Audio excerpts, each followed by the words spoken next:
Welcome to the Voices of the Learning Network, the podcast where we connect with learning professionals shaping the future of workplace learning, design, and development.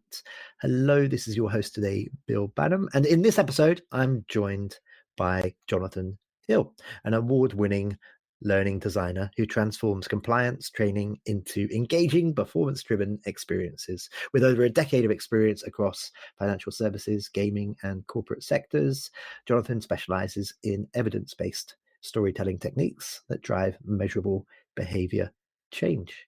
He's a regular conference speaker, articulate community contributor, and currently consults with several global edtech companies. John, how are you doing? Welcome to the show today. Hi, Bill. I'm well, thanks. Thanks for having me. Thank you for joining me. So beyond my wee introduction there, I think let's learn a bit about you. You've been designing learning experiences for over 10 years, as I mentioned, and have seen the industry evolve dramatically. How would you describe the current state of digital learning design, and what excites you most about where it's heading?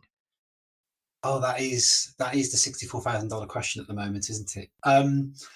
I have days when I'm very optimistic, and I have days when I'm quite pessimistic. I kind of it depends how much coffee I've had sometimes, but I think we're definitely at a crossroads. I'm often reminded when I sort of start thinking about this and get quite deep into it of a history class I did for GCSE history. We're talking about the Industrial Revolution, and they were talking about the moment in history where every part of the cotton process had been mechanized apart from loom and the weaving. And there's this group of people called hand loom weavers who were the specialists in their field, who were effectively a bottleneck in the process.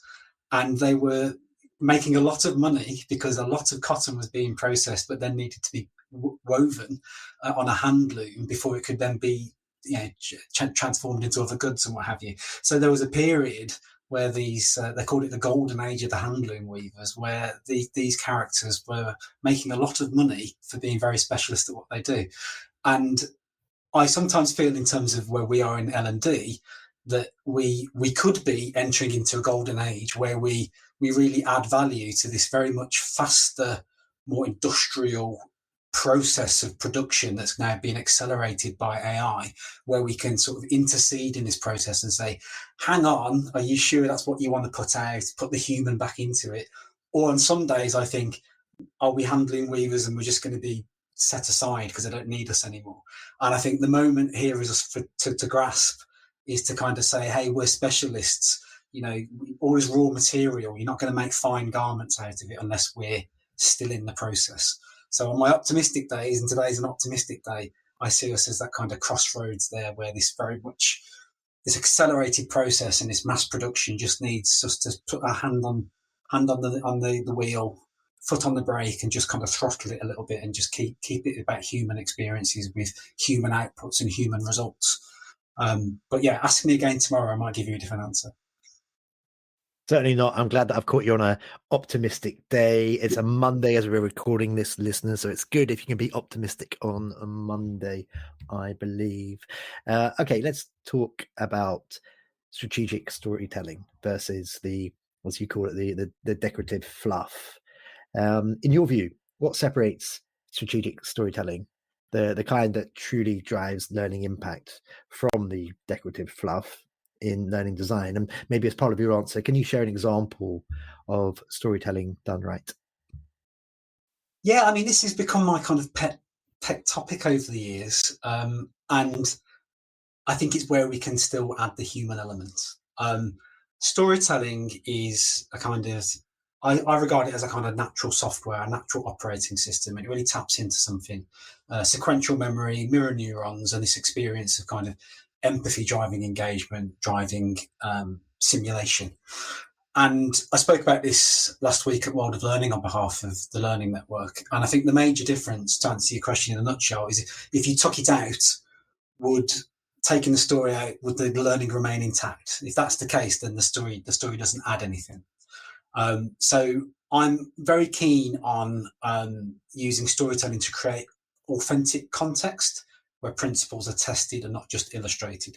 So the distinction I make is that you're not just using a story to illustrate something, you're using it to demonstrate something.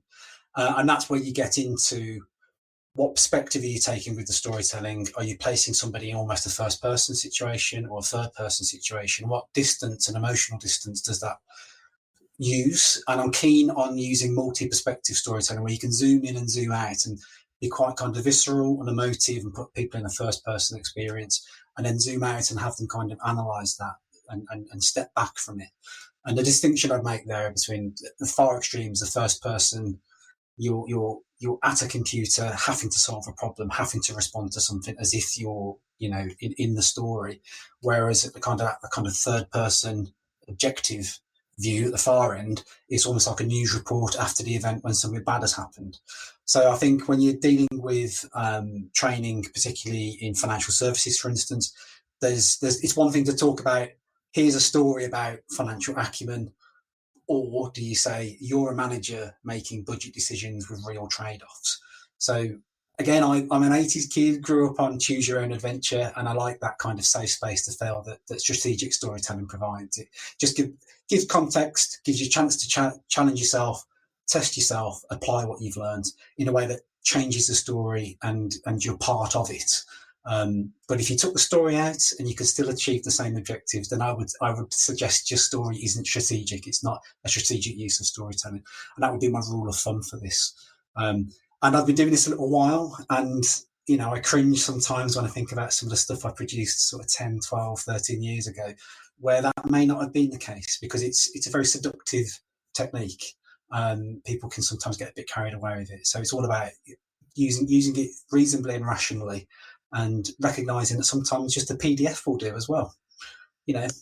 I'm a big fan of a desk drop. When you need it, you don't sometimes need to put people through a fully immersive experience. I loved Choose Your Own Adventure when I was a kid. Go to 62 if you're going to go down the tunnel. It was brilliant. It was awesome. Okay, continuing through. Let's talk a bit about designing with limited resources. Many learning teams are operating under tighter budgets or stretched timelines. John, what are some of the creative ways that you found to build standout learning experiences when resources are a bit limited? Yeah, I mean, first of all, there's lots of cheap or free software out there and free assets which I regularly go to, and I wouldn't underestimate what you can do with PowerPoint.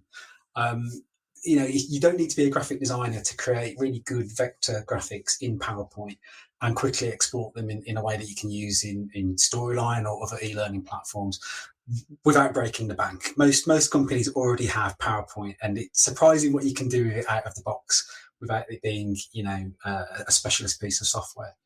And on top of that, there's lots of sites like Freesound for sound effects, Pixabay, Unsplash for all the kind of royalty-free Creative Commons content, which there's just a wealth of content out there that very generous people contribute for free without any kind of requirement that you credit them or pay them for it. So from a budgeting point of view and from an IP point of view, there's lots of stuff out there that can get you started and spun up into a very strong looking final product very quickly. And then there are various other bits of software which are kind of freeware or for a nominal fee. You can use Pixlr, Pixlr, instead of Photoshop. It does most of the things that Photoshop does for a very nominal cost. I think the most money I spend on software would probably be Articulate, but after that, maybe Camtasia. And there's a big difference in those price points. I would pay twice, three times what Camtasia ask for what they get, for what you get from them. I think it's a great product. And the ability to kind of take all these free assets and combine them into some quite professional, arresting, engaging, slick videos very quickly in something like Camtasia can really supercharge your department. Yeah. But let's talk about global teams, working with global teams. What are some of the challenges with that? Regular listeners of another podcast that I'm involved with will know that I'm a big proponent for leveraging the global talent pool and working across time zones. And I often like to push back on these companies that are forcing people to come back into the office and only hiring within the locale and whatnot, because I think that is a bit short-sighted. But anyway, this isn't an interview with me, it's one with you. You've worked with international L&D teams across different time zones and cultures. What are some of the hidden challenges that come with managing learning design globally and remotely, and how have you learned to overcome them? Yeah, that's been the constant thread of my career for the past sort of five years. I haven't worked in an office since COVID, and for most of that time, it has been with distributed teams across different time zones. So that's included most of mainland Europe, Northern America, US and Canada, in particular Australia and the Philippines. And it's beyond the time zone challenge. There are some cultural differences that you sometimes need to pick up on. Now, I know that myself and an Australian are probably much closer culturally than myself and someone from the Philippines, for instance. But it's surprising, how those assumptions can be very quickly challenged even then. I was surprised how little I knew, for instance, about the Australian government and who was their prime minister compared to what they know about us. And I suppose it's almost the way that we in the UK seem to know a lot about America as the predominant kind of world culture in the West, at least, by comparison. So I've been very kind of conscious of just trying to get out of my own sort of UK white middle class, middle aged bubble. And even if that means buying a rough guide to the country or the city that I'm working with remotely, and just trying to find out a bit more about the history of the place, the history of the people, and on the opportunities I've been able to visit. So I've been to the Philippines, which was spent some time in Manila, just trying to get a feeling for that culture and getting to know people on an individual level.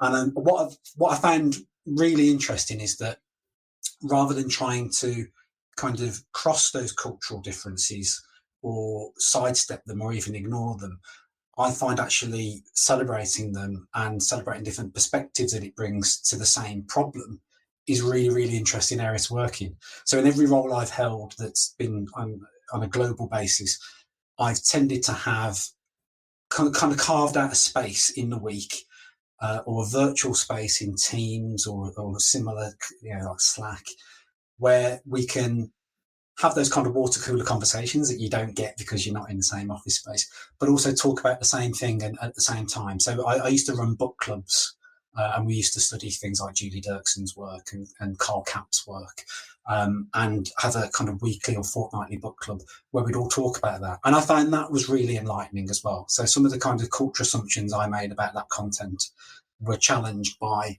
reading it with somebody from the Philippines who had a slightly different take on things. And that was really, really fascinating. And the different standards towards quality assurance and the different types of instruction you can give. And in some cultures, you need to be very much more direct about your feedback in a way that British people don't find natural. I still don't find it natural to be as blunt or direct as I've had to be working in some contexts. And that's just a learning curve, and just being open when you're meeting new people and working with new companies and working with new organizations in places you never worked with before. Just listening at first and getting a feel for them and how they work, how they interact with you, and what expectations that kind of sets. It's kind of like virtual tourism, really, is the way I think about it. Awesome, thank you. A colleague of mine recently interviewed Carl Capp, a very clever chap. There we go. Okay, let's continue through. I want to talk a bit about measuring what matters now. You specialize, of course, in evidence-based design. What metrics or indicators do you look for, John, when assessing whether a learning program has genuinely shifted behavior, not just checked a compliance box? The thing I always look for is what is it you're trying to change, and how is that typically measured? So commonly I've worked in environments where they have a lot of kind of CSM data, customer success data, and that's hard. Something's flashing on the dashboard. There's a problem. like an oil change. Something's gone wrong with the motor, and we need to sort it out. So I would always come back to that and design my training interventions toward that. So initially, is the same data, what's it saying now? Is the dashboard still flashing in terms of that kind of end customer customer rating, error rates, audit checks, all of that, and always keep coming back to that. We commonly think of a program as being successful as it's been delivered on budget, it's been delivered on time, and all the people who've been assigned the training have completed it within the window that they were told to complete it, and they've given us majority of good feedback in our happy sheets afterwards, and then we don't kind of look back and loop back on it. And so, yeah, I've always just gone beyond that kind of level one assessment, looking at what's it doing in the workplace on the shop floor. Is it cutting down, rework, complaints? Has it had knock-on effects and related effects to wait times on calls, for instance, in call centres, and the nature of the kind of the qualitative nature of the errors as well, and then corresponding that with the team leaders and managers' own observations of the teams, how they're operating, and having a combined view. So as well as that dashboard light has stopped flashing, the engagement scores from the staff on their regular one-to-ones in the interviewing period have gone up. They're expressing less dissatisfaction about their work. They're happier about it, in concert with customers also being happier with what they're being told, fewer complaints and referrals, and just seeing that the line that was going up is now going down across all the related metrics. Because one of the things I think L&D is also not very good at is not only kind of targeting the thing that they need to be fixing and then evidencing that they fixed it, but also noticing as well what the secondary effects of the intervention are, the positive secondary effects of the intervention are. So clearly, if you're driving down rework and referrals and customer complaints, there are going to be other related secondary effects to particularly the staff's morale, the turnover, all of these. I'm not claiming, to have solved every problem in the business, but it's interesting on the projects I've worked on that there have also been very, very obvious secondary effects during the testing period with the testing team that have shown, fewer people have left, people are happier, their scores have gone up in terms of their personal satisfaction, and their team leaders have noticed just a better environment in the business as well. And then you compare that to the B team, who you haven't run the intervention with, and then you can definitely show that that's the case. So I'm a big fan of A/B testing, where you don't necessarily deploy and sheep dip everyone through the organisation through the same training at the same time, because then you can show in increments the benefit of the training versus it not being in place at all. Again, not coming back to the story analogy, if you took the story out and the learning objectives are still there, is the story necessary? If you took the training out and it had no effect, you need to have the effect. You need to be able to demonstrate that. Amazing. Thank you very much. And just finally for today, John, how can folks connect with you? Is that LinkedIn? Are you on the Instagrams, the TikToks, and all these cool places? Tell us more. I'm not cool anymore. I mean, I stopped using Twitter when Twitter stopped being Twitter. So LinkedIn is the place to get me. I'm John Hill 123 on Twitter. On LinkedIn. I'm John Hill 123 on LinkedIn. Jonathan Hill, Associate CIPD, is how you'll find me as well on LinkedIn. And I was on wider social platforms, but I'm focusing on LinkedIn at the moment because I just can't keep up with it. I'm the same way, John. I'm the same way. Okay, well, that just leaves me to say for today, thank you very much for joining me on the pod. Thank you very much.